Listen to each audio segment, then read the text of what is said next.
चलिए आइए, तो हमने डिफाइन किया कि इलेक्ट्रिक फ्लक्स का एसआई यूनिट वोल्ट मीटर के बराबर होता है।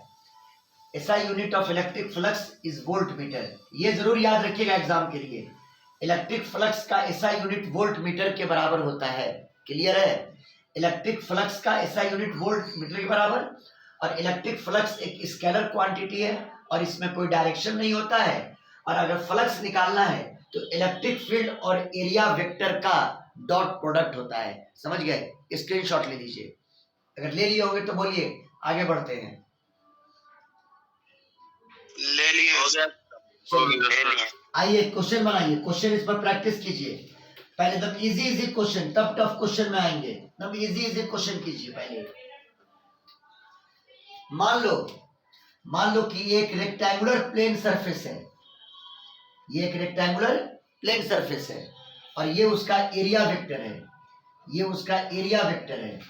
समझ गए? बोलो ना बाबू, ये उसका एरिया वेक्टर है। yes, और मान लीजिए वहां पे एक इलेक्ट्रिक फील्ड एग्जिस्ट कर रहा है जिसका मैग्नीट्यूड 10 वोल्ट मीटर है, 10 वोल्ट मीटर। और दोनों के बीच में एंगल मान लो 60 डिग्री है। और मान लो कि इस प्लेन सरफेस का एरिया, प्लेन सरफेस का एरिया 5 मीटर के स्क्वायर के बराबर है। इस प्लेन सरफेस का एरिया कितना है? 5 मीटर स्क्वायर के बराबर। तो आपको कहा जाए कि इस प्लेन सरफेस पर इलेक्ट्रिक फ्लक्स कितना होगा। Find electric flux, find electric flux, find electric flux over plane surface, find electric flux over plane surface. Plane surface पर इलेक्ट्रिक फ्लक्स कितना होगा? चलिए, अब अभी आपने पढ़ा फ्लक्स फाई बराबर E vector dot area vector, है ना? ई वेक्टर डॉट एरिया वेक्टर। बताओ दोनों के बीच में एंगल कितना है जी? 60 डिग्री। ये बराबर हो जाएगा ई ए कॉस 60 डिग्री, ई ए कॉस 60 डिग्री। और ई का मैग्नीट्यूड है 10 और एरिया का मैग्नीट्यूड है 5। कॉस 60 का वैल्यू 1/2। 2 से 5 कैंसिल, 5 बचे 25 और यूनिट हो गया वोल्ट मीटर। फ्लक्स का वैल्यू आ गया 25 वोल्ट मीटर। यानी इस प्लेन सरफेस से फ्लक्स कितना पास किया? 25 वोल्ट मीटर। समझ गए बात को?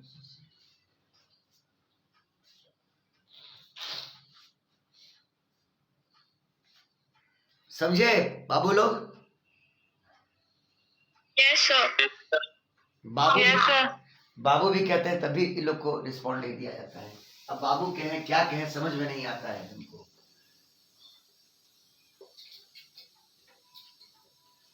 अब देखिए, ये तो हुआ क्या एक बच्चा वाला क्वेश्चन। अब देखिए एक क्वेश्चन तुम लोग को देना है कि ये पूछता है एग्जाम में बाबू लोग। हाँ समझे बाबू लोग? ये एग्जाम में क्वेश्चन पूछता है, ये एक्स एक्सिस, ये वाई एक्सिस और ये मान लो जेड एक्सिस। समझना समझना।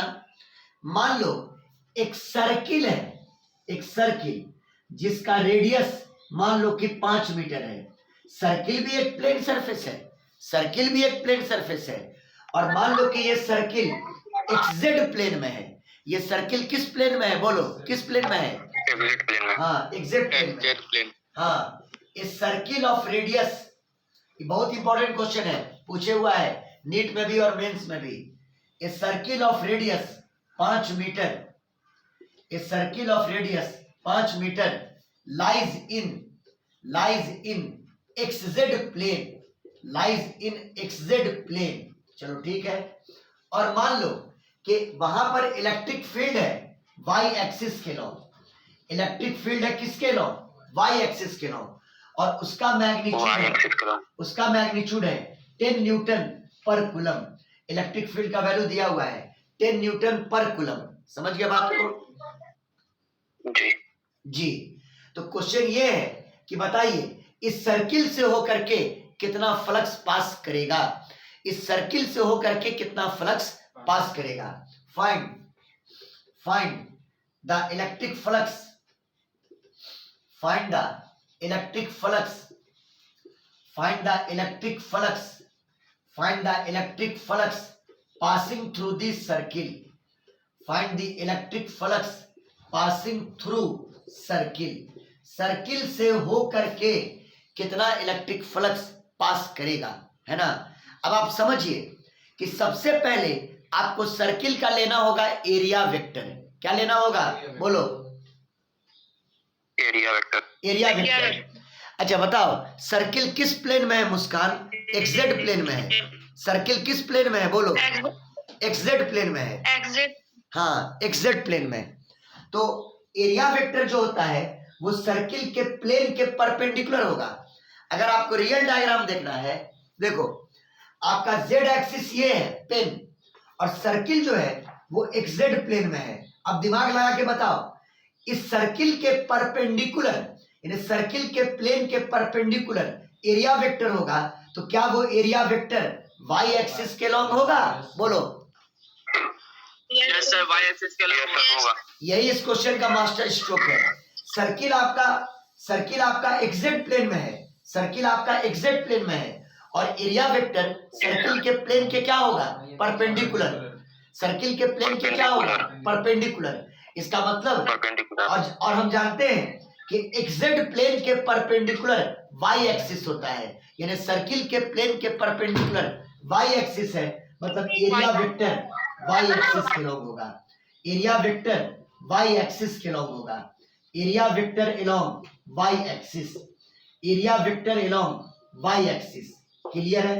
और अब तुम निकाल दो, तो देखो इलेक्ट्रिक फील्ड और एरिया वेक्टर दोनों एक ही दिशा में है, दोनों एक ही दिशा में है। तो बताइए फ्लक्स का फॉर्मूला क्या हो जाएगा, E vector dot A vector, E vector dot A vector. हाँ, flux passing through the circle, flux passing through circle, flux passing through circle यानी फाई। अब फाई बराबर E vector dot A vector. Figure देख के बताओ, E vector और ए vector के बीच में एंगल 0 डिग्री 180। नहीं सर, 0 डिग्री। ये बराबर ई ए कॉस 0 डिग्री, कॉस 0 डिग्री हो गया 1 बराबर ई गुना एरिया, ई गुना एरिया। ई रहने दो और बताओ सर्किल का एरिया क्या होगा, उतना दिमाग लगाना होगा। रेडियस अगर आर है तो area pi R square, pi R square. हाँ बोलो क्या होगा एरिया, बोलो। हाँ, पाई आर स्क्वायर, ई गुना पाई आर स्क्वायर। बस सबकी वैल्यू पुट कर देनी है। तो फ्लक्स फाई बराबर इलेक्ट्रिक फील्ड की वैल्यू है 10 और पाई का वैल्यू 3.14 और रेडियस का वैल्यू 5 यानी 5 का स्क्वायर। सॉल्व कर दोगे फ्लक्स का वैल्यू आ जाएगा वोल्ट मीटर में, फ्लक्स का वैल्यू आ जाएगा किस में, वोल्ट मीटर में। समझ में आ रहा है, बोलिए। जी हाँ, एकदम अभी कुछ नहीं कीजिएगा, इन सारे क्वेश्चन को प्रैक्टिस कीजिएगा, फ्लक्स को दिमाग में घुसाने की कोशिश कीजिएगा, और तब बताएंगे कि फ्लक्स का प्रैक्टिकल मतलब एक्चुअली क्या है। ये जो फ्लक्स इससे निकाल रहे हैं ये क्या निकाल रहे हैं, तो पिछले क्लास में पढ़ाए थे ना, इलेक्ट्रिक लाइन्स ऑफ फोर्स। तो मतलब ये बता रहा है, फ्लक्स की वैल्यू बता रही है कि इस सरफेस से, इस एरिया से कितना electric lines of force pass कर रहा है। समझ गए। फ्लक्स क्या बताता है कि उस गिवन प्लेन सरफेस से कितना इलेक्ट्रिक लाइन्स ऑफ फोर्स, जो परसों पढ़ाए थे, पास कर रहा है। समझ में आई बात। फ्लक्स क्या बताता है शिद्रा, बोलो फ्लक्स क्या बताता है। उस एरिया से कितना electric lines of force pass कर रहा है। हाँ, उस एरिया से कितना electric lines of force pass कर रहा है, यही फ्लक्स का वैल्यू बताता है, जो हम बताएंगे उसका मतलब। आज खाली आप ये जानिए कि फ्लक्स को कैलकुलेट कैसे किया जाता है। स्क्रीनशॉट ले लो, ले लिए होगे। जी सर, ले लेंगे। हाँ बहुत अच्छा। अब अगर इसी क्वेश्चन में रहता, सुनो, इसी क्वेश्चन में रहता कि सर्किल आपका एक्सजेड प्लेन में है और मान लो कि इलेक्ट्रिक फील्ड एक्स एक्सिस के लॉन्ग है, बहुत काम आएगा ये रिजल्ट बहुत काम आएगा। इलेक्ट्रिक फील्ड एक्स एक्सिस के लॉन्ग है, समझ गए। सर्किल आपका वाईजेड प्लेन में है और इलेक्ट्रिक फील्ड एक्स एक्सिस के लॉन्ग है ना। एक्स एक्सिस के लॉन्ग जी सर्किल जीरो हो जाएगा सर। हाँ बहुत अच्छा, बहुत अच्छा। Circle is in xz plane, circle is in xz plane and electric field is along x axis, electric field है x एक्सिस के along। फिरोज ने बिल्कुल सही आंसर दिया दिमाग लगा करके। सर्किल एक्जेक्ट प्लेन में है तो उसके perpendicular area vector y axis के along होगा। बोलो जी सर। जी अरे सर। भैया Yes, sir. दिमाग में बैठाओ ना, एरिया वेक्टर की मजबूरी क्या है कि वो हमेशा प्लेन सरफेस के क्या होगा, परपेंडिकुलर। परपेंडिकुलर होगा। एरिया वेक्टर की मजबूरी है कि वो प्लेन सरफेस के हमेशा क्या होगा, परपेंडिकुलर। समझ में आई बात? परपेंडिकुलर होगा। तो एरिया वेक्टर हमेशा जी। सर्किल के प्लेन के परपेंडिकुलर, सर्किल एग्जैक्ट प्लेन में है उसके परपेंडिकुलर कौन होगा, वाई एक्सिस। कौन होगा, वाई एक्सिस। क्लियर है? तो एरिया वेक्टर जैसे है वैसे ही रहा, आपने फील्ड को कर दिया एक्स के लॉन्ग। और अब बताओ फ्लक्स फाई बराबर E vector dot A vector. समझ गए? और दोनों के बीच में कितना एंगल देख लो फिगर में, कितना angle, 90 degree. 90 degree. 90 degree. Flux का वैल्यू 0 हो जाएगा क्योंकि EA cos 90 degree, EA cos 90 degree और ये बराबर 0। यानी ये रिजल्ट बना लेना, चूंकि गॉस लॉ में हर जगह काम आएगा कि जहां पर इलेक्ट्रिक फील्ड एरिया वेक्टर के परपेंडिकुलर हो, जहां पर इलेक्ट्रिक फील्ड एरिया वेक्टर के परपेंडिकुलर हो, फ्लक्स का वैल्यू 0 होगा। फ्लक्स का वैल्यू क्या होगा, 0। 0 होगा। हाँ,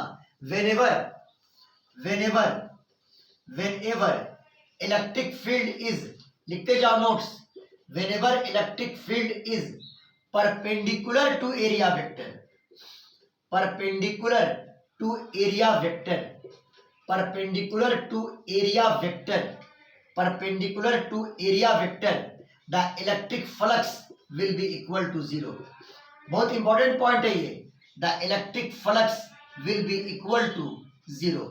इलेक्ट्रिक फ्लक्स का मान 0 के बराबर होगा। समझ गए बात को?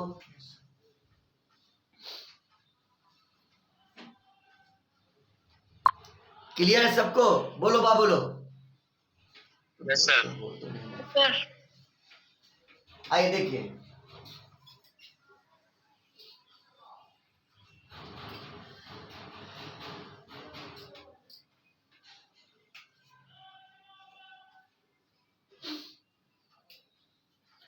अच्छा एक और बात है कि जब आप प्लेन सरफेस लेते हैं तो आप कहते हैं कि एरिया वेक्टर प्लेन सरफेस के परपेंडिकुलर होगा। बोलो Yes, sir. हाँ, Yes, आप sir. जब प्लेन सरफेस लेते हैं, जैसे मान लो ये आपने प्लेन सरफेस लिया तो लुक मिलेगा आपको। तो अब मान लो कि ये परपेंडिकुलर है, ये लाइन परपेंडिकुलर है प्लेन सरफेस पर। ध्यान देना, ये लाइन परपेंडिकुलर है, परपेंडिकुलर टू प्लेन सरफेस।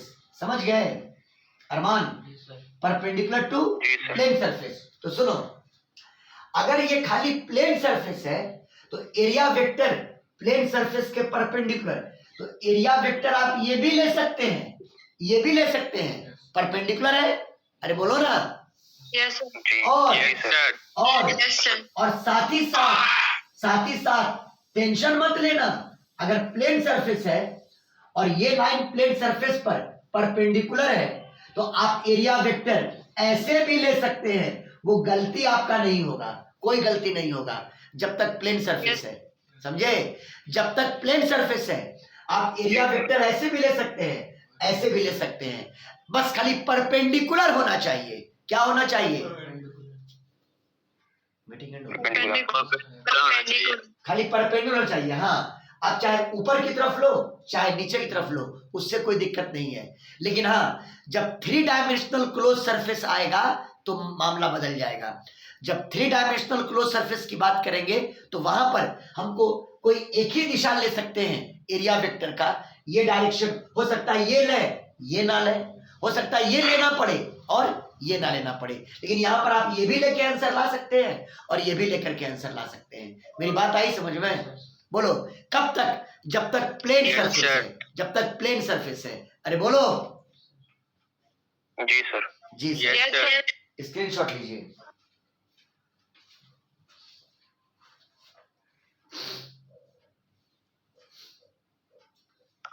हो गया सर। ठीक,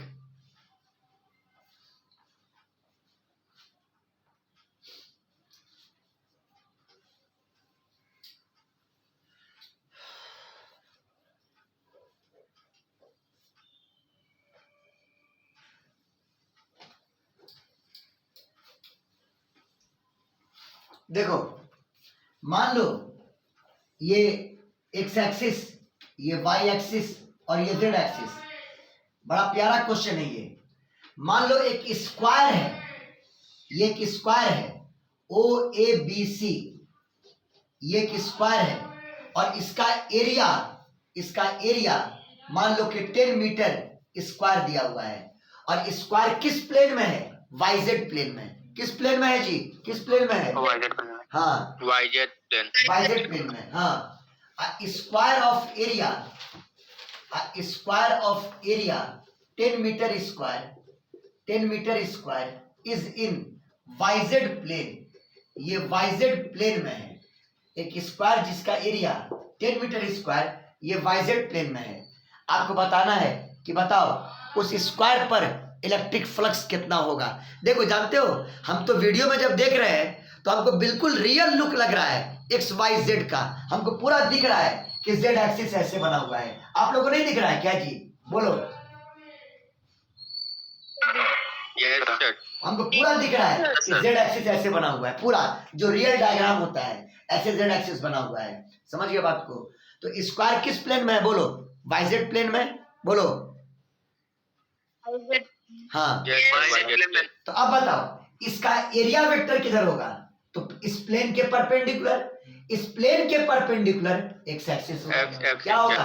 एक्स एक्सिस। हाँ यानी एरिया वेक्टर आपका एक्स एक्सिस के अलोंग हुआ, ये एरिया वेक्टर हुआ।